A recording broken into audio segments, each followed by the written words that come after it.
morning friends, welcome to my YouTube channel Alpha Plus Education. This is Sanjeev Kumar Jha and we are discussing research methodology. This is video number 2 related to levels of measurement. In video number 1 we have discussed about variables. If you have not seen that video, you can see link you will find in I button above. So levels of measurement. What are levels of measurement? Nominal, ordinal, interval and ratio. These are the 4 levels of measurement. Let us discuss about this. Levels of measurement, as we know, there are 4 levels of measurement and a variable can have one of 4 levels of measurement. हमारे पास 4 level of measurement है और कोई भी एक variable in चारों में से किसी न किसी एक लेवल ऑफ मेजरमेंट के अंदर आएगा। ठीक है, तो क्या अंतर है इनमें ये देखते हैं। नॉमिनल, अगर नॉमिनल स्केल है इसका मतलब है कि क्लासिफिकेशन ऑफ डेटा है, बस we can only classify the data. और अगर ऑर्डिनल स्केल है means we can classify as well as orderly arrange the data. Okay, we can classify and orderly arrange the data. और अगर interval scale है so we can classify, orderly arrange and there is equal distribution between data, equal difference between data. And the fourth is ratio, classification, orderly arrangement, equal difference and absolute zero. Ratio scale के अंदर absolute zero भी include हो जाता है, interval scale में absolute zero include नहीं होता। तो ये least precise to highest precise data scales हैं, इनको एक एक करके डिस्कस कर लेते हैं। ठीक है, nominal scale of measurement, as name is suggesting, nominal for name check. So it is first and lowest level of measurement. This is for name only. Okay, ये सिर्फ नाम के लिए है, means it categorizes into 2 or more categories. तो इस scale के अंदर हम डाटा को 2 या 2 से ज्यादा कैटेगरीज में डिवाइड कर लेते हैं।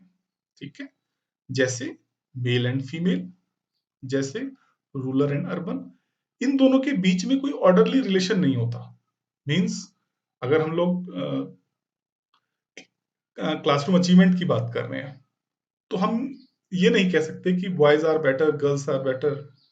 Okay, so there is no orderly arrangement between the data. Anyone can be better, anyone can be at lower position. Okay, but we can not say anything depending upon the nominal scale of measurement, that is on categories. So ये सिर्फ category बांटने के लिए है, इसके और कुछ नहीं कर सकते इस डेटा के अंदर। और जो हम एसपीएसएस में कोडिंग करते हैं या किसी सोफिस्टिकेटेड सॉफ्टवेयर से एनालिसिस करते हैं तो हम लोग क्या करते हैं, मेल को कैटेगरी 1 दे दिया, फीमेल को कैटेगरी 2 दे दिया, जनरली ऐसे हम कोड कर लेते हैं। But we can not use statistical analysis depending upon the values of numbers. लेकिन इस 1 और 2 के बेस पे हम कोई बड़ा स्टैटिस्टिकल एनालिसिस नहीं कर सकते इनकी वैल्यूज के बेस पे। मींस अगर हमारे पास 100 का डाटा है, 45 मेल हैं, 55 फीमेल्स हैं, we can not calculate mean, we cannot calculate such like of data because this is just category only, even it is number, ये नंबर्स हैं लेकिन फिर भी कैटेगरीज के रूप में ही काम हो रहे हैं। तो जब सिर्फ कैटेगरीज के रूप में काम हो रहा है तो क्या कर सकते हैं, it is mainly used for qualitative data analysis. So there is no orderly relationship between or among the categories. Okay, so इसके अंदर हम लोग क्या कर सकते हैं, इसमें हम सिर्फ फ्रीक्वेंसी डिस्ट्रीब्यूशन का यूज कर सकते हैं। ओके, फ्रीक्वेंसी चार्ट बना सकते हैं, तो बहुत कम स्टैटिस्टिकल एनालिसिस कर सकते हैं, काई स्क्वायर यूज कर सकते हैं। ठीक है, चलिए तो आगे चलते हैं। सेकंड है order ordinal scale of measurement. Ordinal scale of measurement, ordinal means ranking. Okay, so it is second level of measurement, this is for ranking.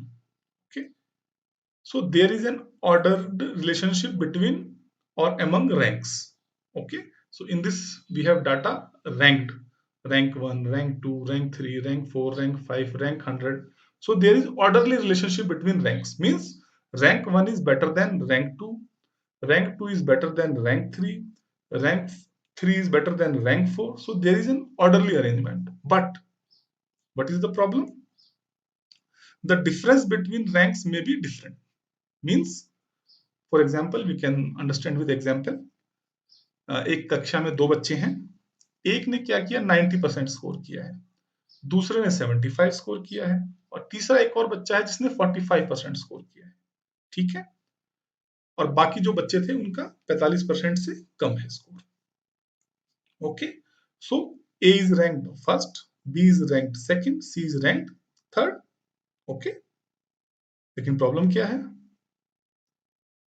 Problem ये है कि जो ए और बी के स्कोर का डिफरेंस है वो तो कम है, और लेकिन बी और सी के बीच का जो स्कोर डिफरेंस है वो ज्यादा है।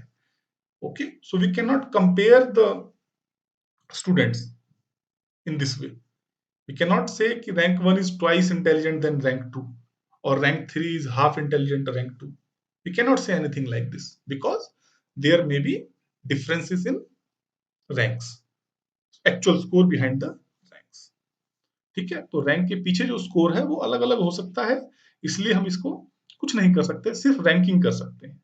और जब रैंकिंग होती है तो भी हम बहुत ज्यादा स्टैटिस्टिकल एनालिसिस नहीं कर सकते। कोरिलेशन के अंदर हम लोग रैंक कोरिलेशन निकाल सकते हैं। Order of ranking A, B, C, but difference between A and B and C is not equal to difference between B and C. Okay, so this is issue with the ordinal scale.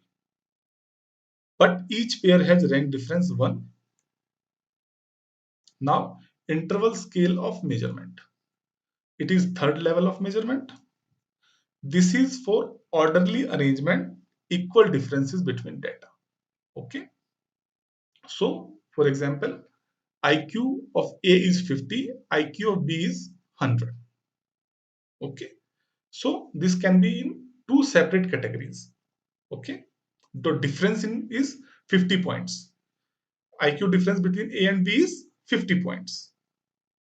Okay, but can we say A is half intelligent than B, or B is twice intelligent than A? No, we cannot say like this.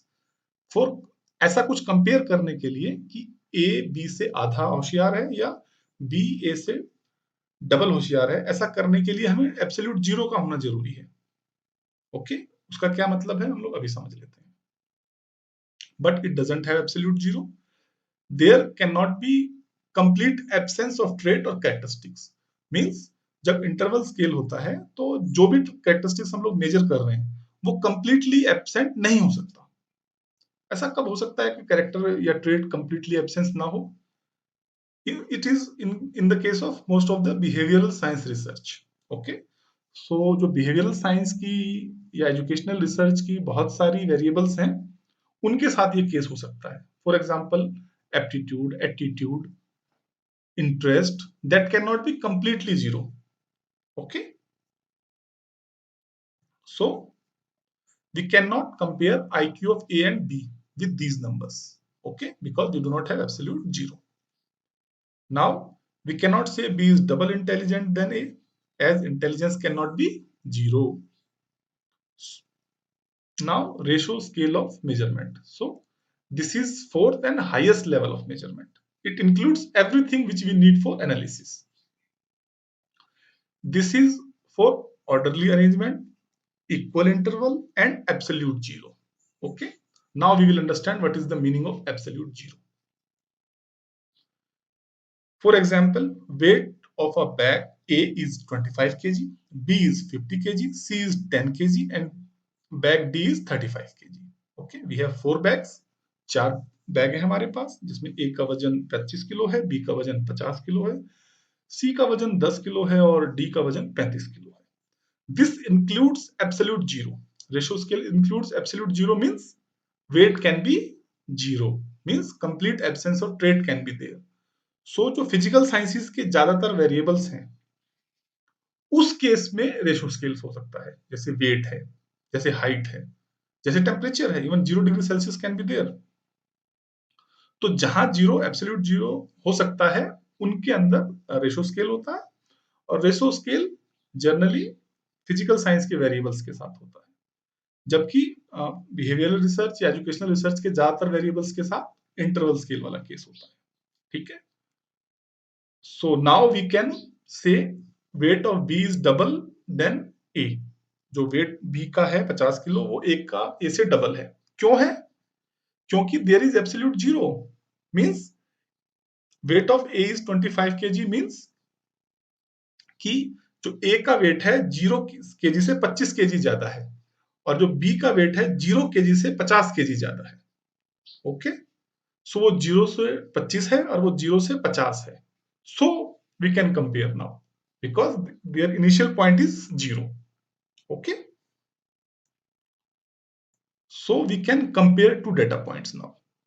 Okay, but in most of the statistical analysis and software, ratio and interval scale is not discriminated because calculations are more or less same, but our understanding should be different for ratio scale and interval scale. But SPSS considers ratio and interval as one unit and it called it scale. Okay, so in our analysis part we can write that this is interval data, this is ratio data, but as far as calculation concerned, these two will be in the same category. Okay, फिर इसका अंतर क्या है? हमने किसी data को nominal scale कहा, किसी को ऑर्डिनल कहा, किसी को इंटरवल कहा, किसी को रेशो कहा। इससे क्या फर्क पड़ गया? इससे फर्क पड़ता है कि हम लोग स्टैटिस्टिक कौन सा यूज करने वाले हैं, कौन कौन सा स्टैटिस्टिक हम लोग यूज कर सकते हैं। जैसे 4 लेवल ऑफ मेजरमेंट है, जिसमें से 2 में हम पैरामीट्रिक टेस्ट यूज कर सकते हैं और 2 में नॉन पैरामीट्रिक टेस्ट यूज कर सकते हैं। पैरामीट्रिक टेस्ट क्या होते हैं, नॉन पैरामीट्रिक टेस्ट क्या होते हैं, इसके लिए हम लोग एक सेपरेट वीडियो में देखेंगे, जिसका लिंक आपको आई बटन में ऊपर मिल जाएगा और डिस्क्रिप्शन बॉक्स में भी मिल जाएगा। तो अभी सिर्फ लेवल ऑफ मेजरमेंट के स्तर पे बात कर लेते हैं। तो उसमें 2 लेवल ऑफ मेजरमेंट के लिए हम लोग पैरामीट्रिक स्टैटिस्टिक यूज करते हैं और 2 लेवल ऑफ मेजरमेंट के लिए नॉन पैरामीट्रिक स्टैटिस्टिक यूज करते हैं। Okay, so non parametric level कहाँ यूज करते हैं? जब हमारा डाटा नॉमिनल होता है, यानी क्लासिफिकेशन होता है, यानी सिर्फ कैटेगरीज होती हैं, यानी सिर्फ काउंट कर सकते हैं। तो कौन सा स्टैटिस्टिक यूज कर सकते हैं हम लोग? फ्रीक्वेंसी डिस्ट्रीब्यूशन यूज कर सकते हैं, उसका मोड कैलकुलेट कर सकते हैं, उसमें काई स्क्वायर टेस्ट यूज कर सकते हैं मीन डिफरेंस चेक करने के लिए। और जब डाटा ऑर्डिनल होता है, यानी जब रैंकिंग होती है, तो हम लोग मीडियन टेस्ट यूज कर सकते हैं, मान विटनी यू टेस्ट यूज कर सकते हैं। ठीक है, हम लोग रैंक कोरिलेशन यूज कर सकते हैं। जब हमें कोरिलेशन भी यूज करना है तो रैंक कोरिलेशन ही यूज करेंगे उसके अंदर। ठीक है, और जो बाकी बचे 2, उनके लिए हम लोग पैरामीट्रिक टेस्ट यूज करते हैं। जैसे इंटरवल स्केल है, because equal interval but no zero, so statistic can be used mean, standard deviation, t-test, f-test, ANOVA, and more higher order statistic can be used for these level of scales. And again for ratio, because as far as calculation point of view concerned, there is no difference between interval and ratio. That is why SPSS called together scale. So we can use mean, standard deviation, t-test, f-test, ANOVA, and all the sophisticated statistic can be used in interval and ratio scales. So अब हमें समझ में आ गया होगा कि ratio और interval scale या ordinal या नॉमिनल स्केल की जरूरत क्या है। इसलिए हमें इस डाटा को समझना होगा ताकि हम कौन सा स्टैटिस्टिक यूज करने वाले हैं उसकी समझ में आ जाए, ताकि हम लोग एक सही रिजल्ट, एक सही एनालिसिस करके इस काम को कर सके। तो मुझे आशा करता हूँ कि ये वीडियो आपको समझ में आया होगा और ये भी समझ में आया होगा कि कौन सा स्केल कौन से पैरामीट्रिक स्टैटिस्टिक को जाता है, कौन सा स्केल कौन से नॉन पैरामीट्रिक स्केल को जाता है। ये सभी क्वेश्चन बहुत इंपॉर्टेंट हैं, नेट में, यूजीसी नेट में और अलग अलग कॉम्पिटिटिव एग्जाम्स में बार बार पूछे भी जाते हैं। एक क्वेश्चन तो लेवल ऑफ मेजरमेंट से जरूर जरूर होता है। तो इस वीडियो के लिए इतना ही। आशा करता हूँ आपको ये वीडियो पसंद आया होगा। अगर ये वीडियो पसंद आया तो इसको लाइक करिए, सब्सक्राइब करिए और अपने दोस्तों के साथ शेयर करिए। धन्यवाद।